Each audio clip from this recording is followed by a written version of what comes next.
5 takeaways from Daytona 500 Media Day. During a rainy Wednesday, NASCAR's best drivers came to Daytona International Speedway for the annual Daytona 500 Media Day.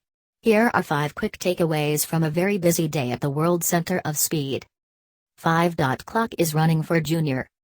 Dale Earnhardt Jr. will turn 43 in October, and even if he manages to avoid another concussion, his driving career is definitely hitting its later stages. Asked if he'd retire if he won the Monster Energy NASCAR Cup Series championship, Earnhardt laughed. "Hell yeah," he said. "I would definitely not want to come back and try to race anymore if I won the championship. I would be outta here." Then, he got more serious. "This is the last year of my deal," said Earnhardt. "I would like to race more. But if I win the championship, I'd have to consider going out on top. I mean, I don't know. It just really depends on a lot of different things. The championship would definitely be the icing on the cake for my career." 4. The favorites. Last year Team Penske won 3 of the 4 restrictor plate points races run at Daytona and Talladega, and last Sunday, Penske's Joey Logano won the Advance Auto Parts Clash. Logano, the 2015 Daytona 500 winner, and Keselowski are 2 of the elite restrictor plate racers in the sport, along with Dale Earnhardt Jr. Earnhardt said the Penske cars will be tough to beat in Sunday's Daytona 500, 2 p.m. ET, Fox, and 2007 500 winner Kevin Harvick agreed. "If you're going to look at the superspeedways, you obviously have to look at the Penske cars because they've won so many of the restrictor plate races," said Harvick. Then Harvick added, "I think you've seen a pretty common trend of the Hendrick cars qualifying well and then really not being able to handle like they need to when they get to Sunday. I would point to the Fords and Penske. We feel great coming into the Daytona 500, said Keselowski. I wish it was Sunday right now." 3. The duels will be critical ... or not.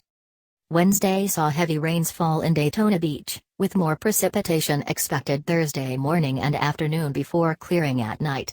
That means Thursday night's Can-Am 150 duels might be the first time the drivers get on track to draft with their Daytona 500 cars. And with a green track and no practice time, the duels could be wild. Or not, as the case may be. "Honestly, we raced the other day in the Clash," said Martin Truex Jr., the runner-up in the 2016 Daytona 500. "I think that was better practice than any actual practice session we could have just because it was pretty warm. Track was slicker than normal because we usually race that race at night." "The duels are supposed to be at night," said Truex. "I think we learned more the other day, in the Clash, than we possibly could in the duels anyway.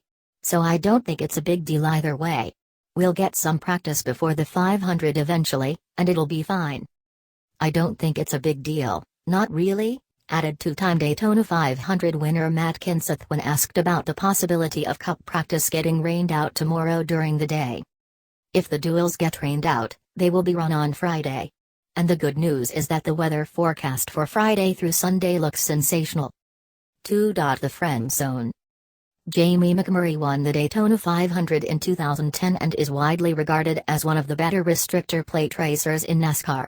McMurray said his past success was largely attributable to being unselfish. He was content to push for much of the races until it was go time at the end.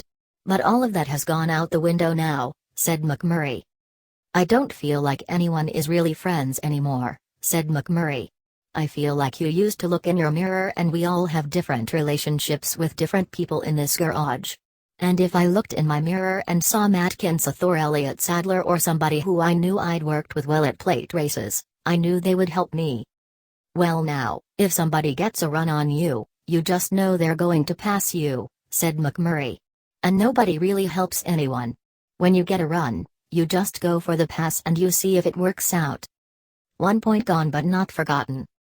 Carl Edwards shocked the NASCAR community last month when he announced he wouldn't race in 2017, but his replacement at Joe Gibbs Racing, Daniel Suarez, said he still expects to see Edwards around at some point this season. Edwards, retired to have more time for himself, and he won't be able to travel every weekend with us, but he's going to be here some weekends, hopefully as many as he can to help the program out, said Suarez.